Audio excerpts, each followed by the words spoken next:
Hello, everybody, and welcome back to another edition of A Handful of Hope. I am so happy and grateful to have Debra with us today, who for over 35 years has been a best-selling author and founder of Yes to Success seminars. She shared her system now used by tens of thousands of people around the world to create lives of not only success and abundance, but deep happiness, self-love, and lasting inner fulfillment. Known as the mentor to mentors, Debra's students have used her teachings to become mega successful entrepreneurs, renowned transformational leaders, New York Times bestselling authors, millionaires, billionaires, even household names. But Debra's greatest gift is her deep belief in each person's magnificence and their innate ability to live the life of their dreams. Debra, welcome, and thank you so much for being here. Well, thank you, Jesse, for inviting me. I'm so happy to be here. And I know Pam Osley is the one who introduced you to me, and any friend of Pam's is a friend of mine. Oh, thank you. Yeah, Pam's incredible. Like, she's just, every time I hold space with Pam, I feel like I walk away buzzing. Me too. Yeah, she has that effect on you. Debra, I love that you talk about each person's magnificence. And I hold a similar belief for people. What is that for you? Describe what your version of somebody expressing their magnificence is. Well, that's so amazing because I always say that, but nobody has ever asked me what it means. Really? But basically, I truly believe, and this isn't just a platitude, I believe that everybody is a gift to this planet and everybody has something to give. And you know, what we tend to do is we tend to judge. We meet somebody at a party or at a, in line in the grocery store, whatever, and we judge by the way they're dressed, by, maybe their hair is unkempt, maybe they have lopsided glasses, and we make a judgment about how magnificent that person is. But the truth is, you don't know. And I say in my teaching, treat everybody, that person in front of you, is as the most important person in the world, because at that moment they are. And to them, they are the most important person in the world, so they deserve to be treated that way. And I'll tell you, when you hold each person as the magnificent being that they are, you have no idea what can come of that. I'll tell you one quick story. Yeah, my kids had a babysitter. And when she showed up at our house, the first day we hired her, she was in little short shorts and she had jet black hair and she came on rollerblades. And the next day when she came to babysit again, she had white blonde hair. And she, it's like, there are a lot of ways that I could judge her, but I would listen to her. I would not, when she was speaking to me, I didn't look around the room and see if there was somebody more important to talk to than just the babysitter, right? Then my friend, who was just the babysitter, well, she's my dear friend now, she grew up, she graduated from college, and she now owns one of the top event planning firms in the country, maybe even number one. I mean, their clients are like Mary Kay and Geico. They even put on APEC. They used to do the presidential breakfast. And when she needed a speaker on what I speak about, which is success, who do you think she hired? And had I treated her like she was an amazing daughter, she's the babysitter. And also my other quick story is that Marcy Shimoff, who is the #1 best-selling nonfiction woman author of all times, she wrote all of the Chicken Soup for the Women's Soul and Mother Soul and Single Soul, and also Happy for No Reason and Love for No Reason. Well, she showed up at one of my seminars in the 80s, and she was a graduate student. But again, I treated her as the most important person in the world. I heard her out. She became my personal assistant. And when the Chicken Soup people needed somebody to write Chicken Soup for the American Idol Soul, she was under contract for a different book, but she said, I'm going to see if Debra wants to do this. I was handed a best-selling book to write, the #1 TV series of all time, and the #1 book series of all times in one book, Chicken Soup for the American Idol Soul, because I framed her magnificence. I didn't judge her because she was some bouncy little college student who wanted to quit school to come and work as my secretary, which she did. So everyone has magnificence. You just have to frame it. You just have to presence it with your attention. That resonates with me so deeply. And as you were talking, I remember very distinctly this moment. I was just finishing up college, doing those little odd jobs as we all do to try to make some extra money. And I was working as kind of like a valet slash greeter for this fundraiser party in town for somebody who was going to run for, I don't remember what office it was. It may have been governor or senator or something like that in California. And I remember that, and there was in Santa Barbara where I live, there's a lot of very well-known, famous people around here. And I remember when this guy got out of the car, he wouldn't even make eye contact with me. And it was like I saw him look right past me to the other person because that person was probably a donor or someone else. And I remember thinking to myself two things. I thought, number one, if we're looking at votes, my vote it's a 1-for-1 vote. But I said, number two, this is such an important thing to remember because he has no idea who I am or who I can become. And I can take that lesson and always remember to give my presence, be there, hold people in their magnificence, which I love how you framed it like that, and treat them as if their most magnificent version of themselves is evolving, right? That's incredible. I wonder, so what I hear you saying is it's framing the other person. Do you do the same process for yourself? For somebody who wants to awaken or really embrace who their own magnificence is, do they hold themselves in that frame, or is it something that we need to have somebody else see it as from that first? Well, I think that it always helps to have somebody else see it because, but we also have to do our own inner work because a lot of the stories that we have about ourselves are the stories that we were told when we were younger, that we're not smart or will amount to nothing or whatever. Parents, you have to be so vigilant about this. I mean, I never, ever told my kids anything other than that they were magnificent and that they were going to be great one day. And my kids are both. My daughter's a doctor of chiropractic, and my son is, he has his own nonprofit. He started a nonprofit where he put on basketball showcases for kids in the inner city of Chicago. He started it when he was 16, and he's raised over $50 million in scholarship money for the kids in the inner city. He also made a documentary on basketball in Chicago to show people what it's really like growing up in the inner city, and it was nominated for an Emmy. But when he would come up with crazy ideas like he was going to make a documentary on basketball in Chicago, I was like, you go for it, guy. I'm not like, really? Films? Takes too much time. Don't be the discouragement committee. Don't crush people's dreams. Encourage them. If it's not the right dream, they'll go in the direction of the dream and they'll discover it themselves. But it's not your job.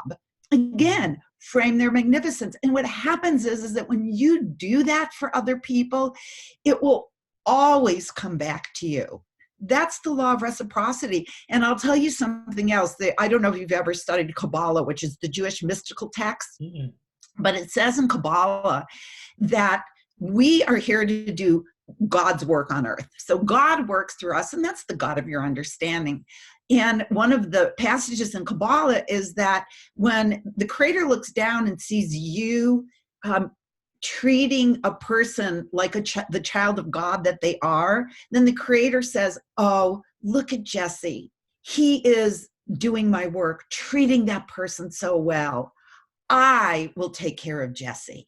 So I think what happens is that when we do that for other people, it reflects back on us. And we also have the love of spirit, the love of the universe. The universe will have our back much more when we do that work. It really does generate self-love because what we put out, we get back. I want to dig in a little bit, if you will, about being the mom and framing your kids that way, because I think that's so extraordinary. And I think that, and I'm imagining that this isn't saying that your kids were always so perfect and made it so easy to frame them in their magnificence, but it was a choice that you were making all the time, right? Oh, absolutely. Okay. And another thing that I did, well, should I let you ask your question? No, please, because you'll probably expand on exactly what I want to ask. So go for it. Another thing that I did is I always spoke to them as if they had something to contribute. Like if my son came home and said, Polly was mean to me, what should I do? I wouldn't say, well, what you should do. I would say, well, what do you think you should do? And so my kids grew up being able to come up with solutions for themselves, because I believe that the children, especially the children being born now, they are born with innate intelligence. They have their own answers, but when we keep giving them the answers, they're not exercising that muscle. I mean, I remember this when my son was a senior in high school. He came to me, he said, Mom, I'm dropping out of high school. And I said, why? And he said, because I cannot spend one more minute learning things that I will never use in my life. I'm never going to use calculus. I'm not interested in English literature. I'm never going to use quantum physics. But there are kids in the inner city of Chicago that need me to run my business and create these showcases. And he would also make films of the kids and send them to college coaches. And I said, I'm not going to get an argument from me. And what's interesting is so many people were like, oh, how could you let him drop out of high school? First of all, I can't, he weighs 160 pounds. I can't pick him up and put him in the baby car seat and bring him to school. But the other thing is, I trust his innate intelligence. And he's 18. He knows what's going to work for him. And if it doesn't work for him, then he goes back and he finishes. But if I don't let him stumble and fall himself, maybe it wouldn't have been a good decision. He's not going to learn it, right? Yeah. So no, my kids were not perfect, but I would always, if they got in trouble, this is a great story. One time my husband and I were going to the movies and to dinner, and then we decided not to go to the movies. So we came home just after dinner, and we walk in, and my son was putting on one of those Home Alone parties because he thought we'd be gone the whole night. The house was like swarming with kids, and they had beer and this and this. And they all, scattered as soon as we walked in the door. And he said, and Daniel said, I guess I'm in big trouble. And we said, yeah, you are. He said, are you going to punish me? And we said, well, let us think about it. And the next day we said that his punishment was that what he had to do was read the book, 7 Habits of Highly Successful Teens. And he had to annotate it and give us a book report. And when he was done with the satisfactory oral book report, then he could go out again. And he had to clean up the house without our help. So what we do is we just encouraged them to, because, when you punish a child, then they don't really reflect on what they did. They just hate you. They just hate you. They transfer that. So, while he was cleaning the house, I'm sure he had time to reflect. And he said that moment changed his life, reading that book, 7 Habits of Highly Successful Teen. He said it was a watershed moment in his life. And how old was he when that happened? Was that before he said he wanted to go out of school and help the kids? Yeah, he was maybe 16 at the time. No kidding. Wow. Yeah. So, and that's maybe one of the things that influenced him to follow his dreams and to pursue making a difference on the planet. I think I just want to acknowledge you for a moment, because I think that's such an incredible thing to do, to be able to hold space for your teenage son and trust so deeply in that, and that in that trust, he's now gone on to affect. I mean, as you're talking, I'm thinking about how pivotal that moment was, and the chain of events that happened because of trusting in him, and how many lives have been positively impacted, and that people, and the lives of people who may have never even had people stop to care about them before. But because you cared enough to trust, I mean, it makes me emotional just to think about it, because I think that's such a courageous thing to do.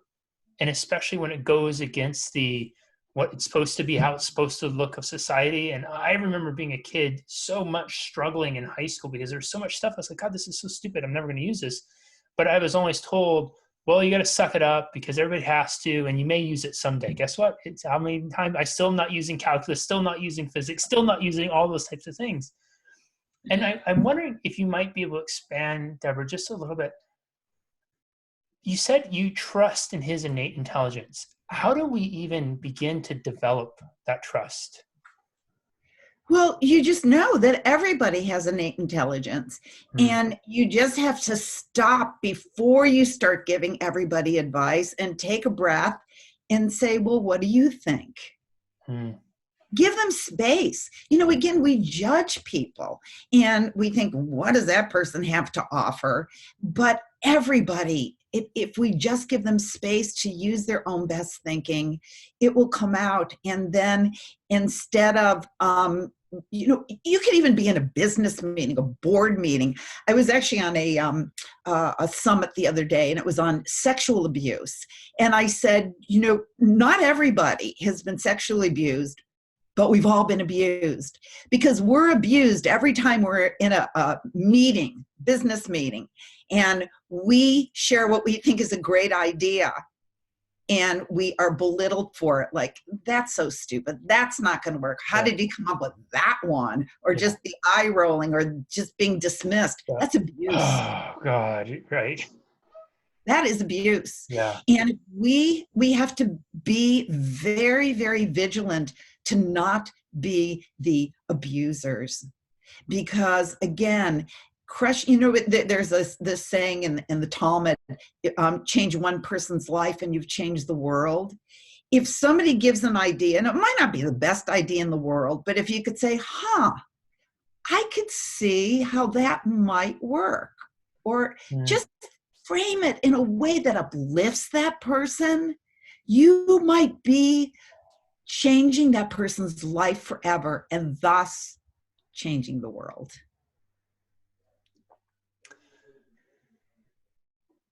Sometimes our life that we're living, where we are experiencing and living our magnificent life, the things that brought us the greatest amount of joy, passion, fulfillment, it may cease to make our hearts sing. And I know you can speak to personal experience of that, of how you have encountered something that was the thing that made your heart sing for so long, and then it stopped, and what you did after that. I'm hoping you can expand on that a little bit. Well, I could tell you two stories. I'll make them short. I'll give you the Cliff Notes version. But when I started my company, Yes to Success, in the 1980s, and I taught success seminars all over the world. And when we chatted a little before this, that some of today's most renowned transformational leaders were my students at the time. And my company got bigger and bigger. And it was in the 1980s, it was in 7 countries on 4 continents. My reps were, which doesn't sound like a lot now, but this was phones with curly cords, that were attached to the wall. Rotary dial. Right. And snail mail. There weren't even fax machines then. And Wow. when you were on the phone, it was like, like you could hardly hear from the static. I mean, it wasn't the 1930s, but it wasn't like it is now, instantaneous communication. But so my seminar company became bigger and bigger and bigger. And then in 1988, I was about to have my own daytime TV talk show. I was in negotiations with some top producers. My book was being represented by one of the top agents, my Yes to Success book, and a lot of New York publishing firms were really interested in it, and I gave it all up. Because what I taught people was that the only way to true success was follow your heart.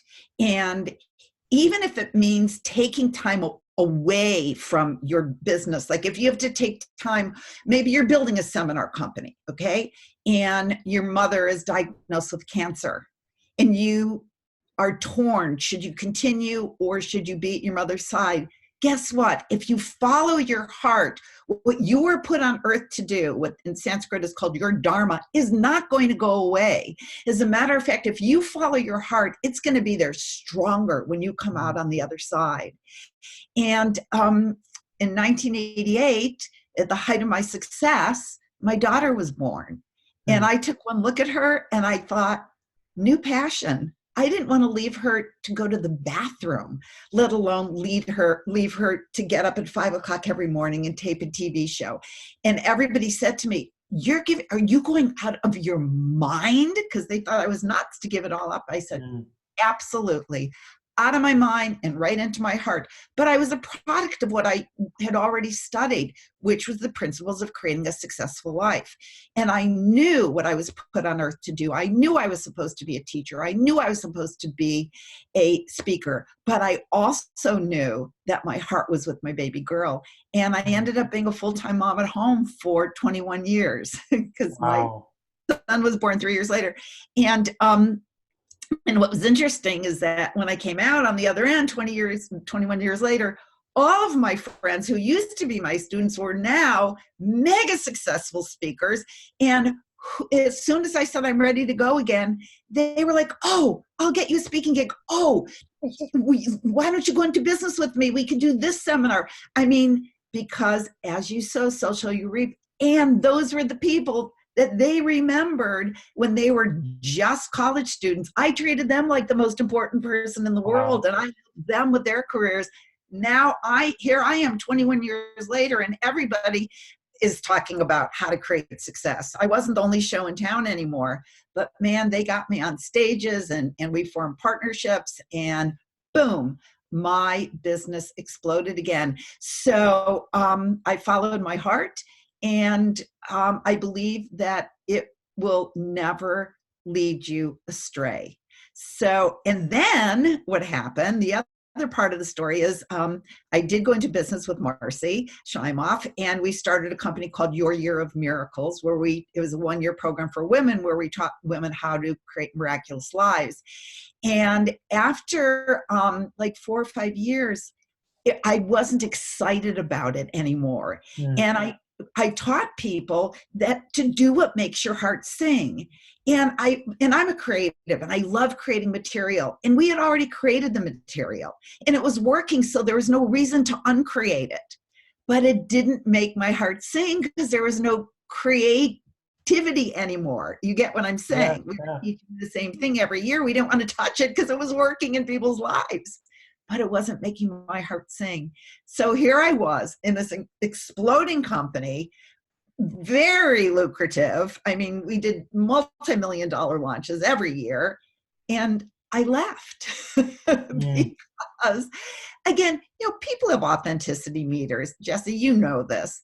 That and you have people on your shows, well, you only attract great people because like attracts like. But if you are not walking your talk, you can't get away with that anymore. And if I'm telling people to be true to yourself, to follow your heart, and I'm staying because it's a lucrative gig, Mm. you know what? My authenticity meter would have been way over in Yeah. the negative range. And that's not where I want to live. I want to be in alignment with my truth. And I want to absolutely only teach things that I do myself, or otherwise I'm an imposter. And that is not what I want to be. Deborah, how do you define success? Because I feel like a lot of people say success, I want to be successful, and I don't even know if they necessarily really understand what that means. And I feel like you have a very unique definition of success that's going to resonate with a lot of people.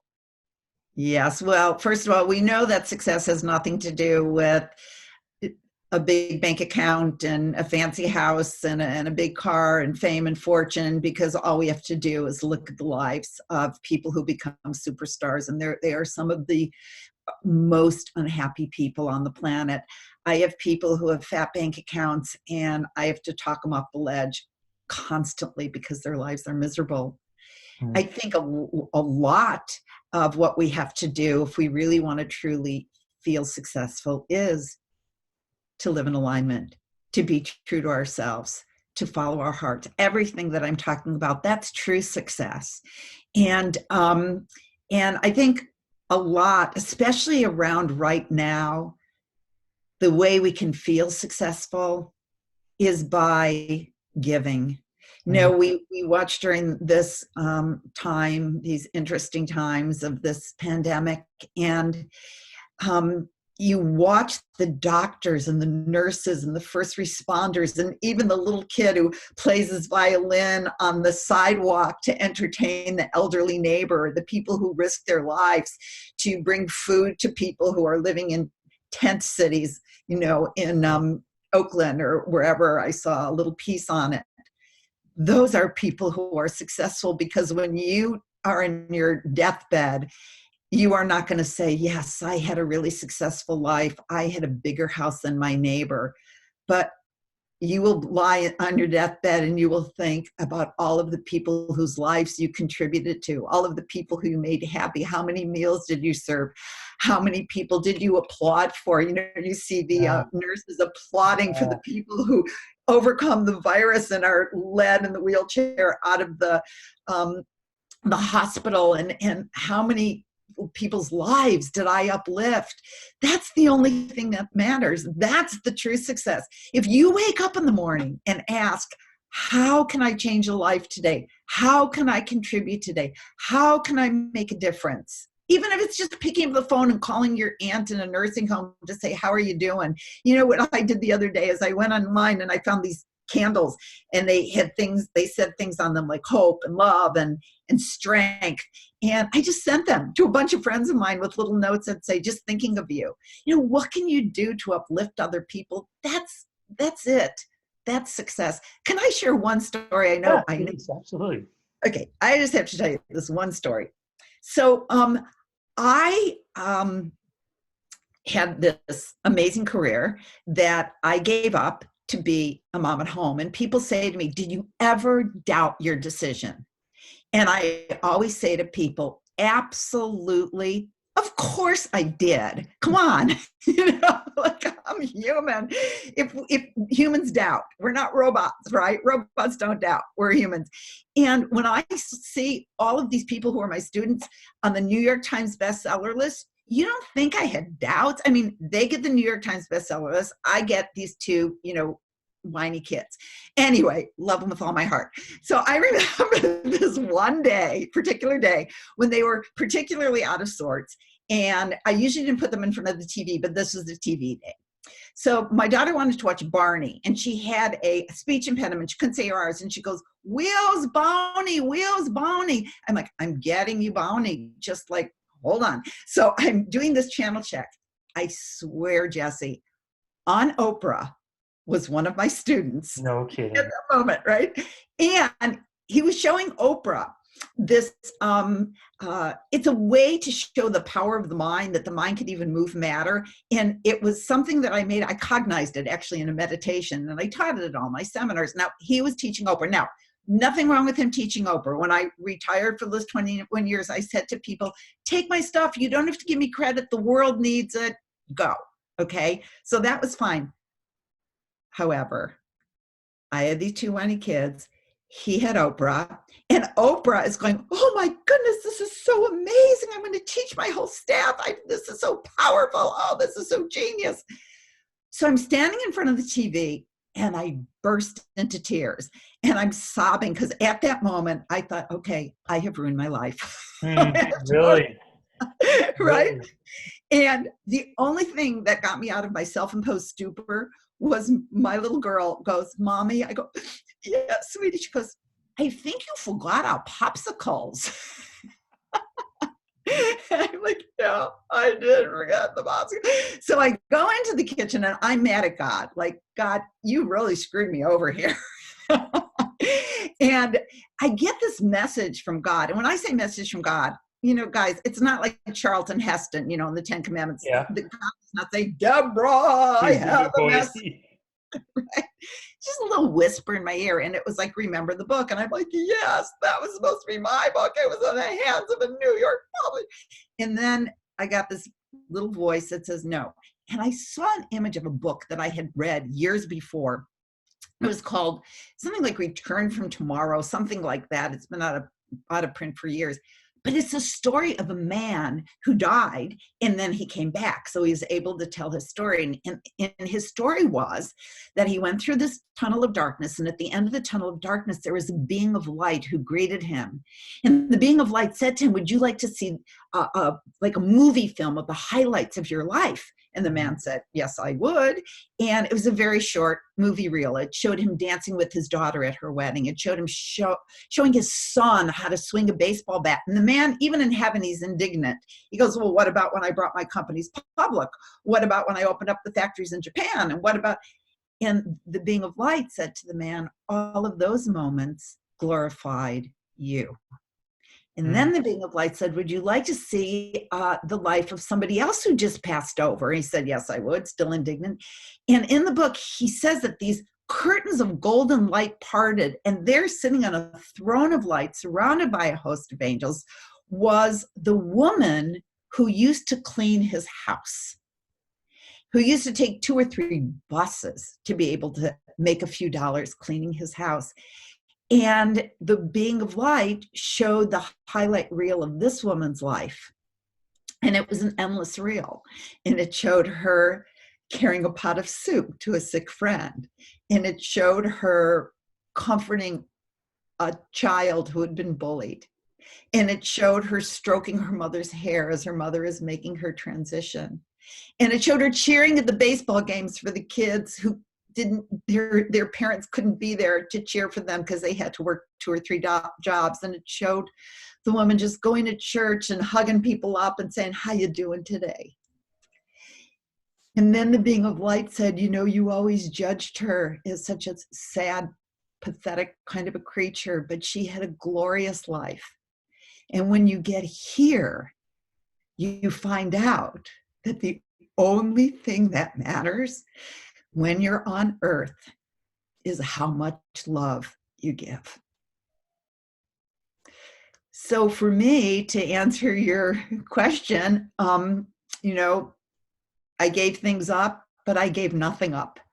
So I just went back and I just hugged my kids up, and I knew that I was doing the most important work that I could do at that moment. And not that everybody should stay home and be a full-time mom at home, but the most important thing that we do, it's like Mother Teresa says, whatever you do, just do it with love.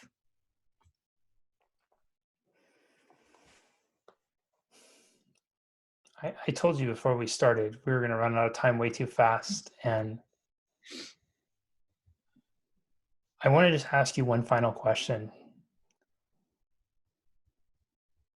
And the idea of saying, and the idea of doing and doing with love, what should people be saying yes to right now?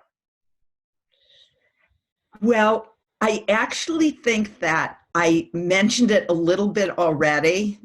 And it's so funny, talking about my kids, you know, you could see when little messages come up. So my daughter keeps texting me over and over. I'm like, honey, I'm on a call right now. But anyway, you know, okay, so here's the deal. For the last few weeks, or actually now months, our in-trays have been overflowing and the airways have been overflowing with advice from experts on how to deal with this unique situation, how to manage our time and manage our finances and our kids at home. And there are so many profound, helpful ideas. But the truth is that nobody's really an expert on what to do during a pandemic, because none of us has ever done this before. Unless we were alive during the Black Plague, you know, in 1347. And I don't think we were. You look really good, but I don't think you're alive. So we're all offering our best thoughts, but nobody has all the answers. I mean, during the Black Plague, nobody told them, well, just do your business online. You know, we don't have very much of a precedent. But what has been around for millennium are ways to give you strength when you think that you have none, and ways to find hope when things look really bleak, and ways to strengthen your emotional immunity. And what I would say is that if you're feeling depressed, or if you're feeling hopeless, or if you're feeling scared, just do what psychologists and metaphysicians from antiquity have said. And that is, and I said this earlier, wake up in the morning. Think, how can I give? How can I serve? How can I uplift somebody today? Because it's been scientifically proven that when people perform charitable acts, or they volunteer, or they write a check to support a cause, or they just do a random act of kindness, call a friend who you haven't talked to in years, you know, whatever it is, it releases oxytocin, which is the feel-good hormone. And the result is you have reduced anxiety. Your cortisol levels go down, which is, of course, the stress hormone. And it's even been shown to doing random act of kindness to reduce heart disease and chronic pain and strengthen your immunity, which is what we need to do right now, and get better sleep, which is what we need to do now. And the best news is there was a study done at the National Institute of Health and a long time ago, like 2006, where they found that when people did acts of kindness, it activated the regions of the brain associated with pleasure and with trust. And they found out that just thinking about doing a random act of kindness released endorphins in the brain and produced that, it's called the helper's high. And that's why why it feels so good to watch the TV shows about the doctors and the nurses clapping, and at 7:00 in New York City, everybody goes out on their balcony, because it actually releases the feel-good hormone. And don't be watching the news too much. If there's anything you need, trust me, someone will tell you, but watching the news stimulates anxiety. It skyrockets the anxiety hormone. So why would you do that to yourself? And it not just affects you, we're vibrational beings. It affects your family. It radiates out to all of creation. So if you don't want to do random acts of kindness just because it makes you feel good, just know that you're also doing it for the planet. So that would be what I would say, is that if you want to contribute to the world right now and you want to feel better yourself, put your attention on the positive and do random acts of kindness and get that giver's high, and you'll be contributing not only to yourself, but to the world. Everyone, you are going to want to rewatch and re-listen and take notes. There is so much here to unpack, download, digest, and embrace.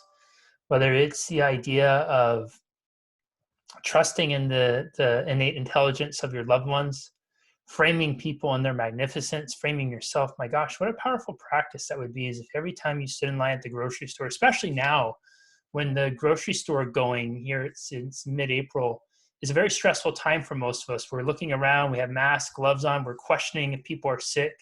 What if you instead made it a game to frame the person in front of you, behind you, beside you, and their absolute magnificence? What if you saw them not as the fear, but as their greatest possibility that you could hold in your heart for yourself and others? Imagine what kind of world that would be for you. I love the notion of what a true definition of success is: to do things and to do things with love, to live your life with the notion of making your heart sing, to give and to be generous, to be kind, to do random acts of kindness. You'll notice that one of the things that I really appreciate about what Debra shared is she mentioned it results in things of people being successful, the quantifiables. But what she kept coming back to over and over again was that the stuff that really fills your heart, the stuff that really makes your heart sing, to go out and be kind, to do things with love. It doesn't matter if you have zero or if you have $10 billion in your bank account. All of us have the capacity to do with love. All of us have the capacity to be kind. All of us have the capacity to stand up and applaud and clap for others waking up and saying yes to a great life and saying yes to making the day a great day. If you take one thing out of this interview with Debra, which there's 100 things you could take away, and there's 100 more you could probably rewatch, relearn, and retake away again, it's to say yes. Say yes to being kind. Say yes to love. Say yes to just being your own magnificent self and allowing others to be theirs. Debra, this has been such a gift. You have been an absolute blessing to us. Thank you so much for sharing your magic. This was absolutely incredible. Thank you. Thank you. And thank you for all that you are contributing through doing these interviews. It's a great gift to the world. And you are a magnificent person, truly. So thank you. We'll see you next time, everyone, on another edition of A Handful of Hope. Bye-bye.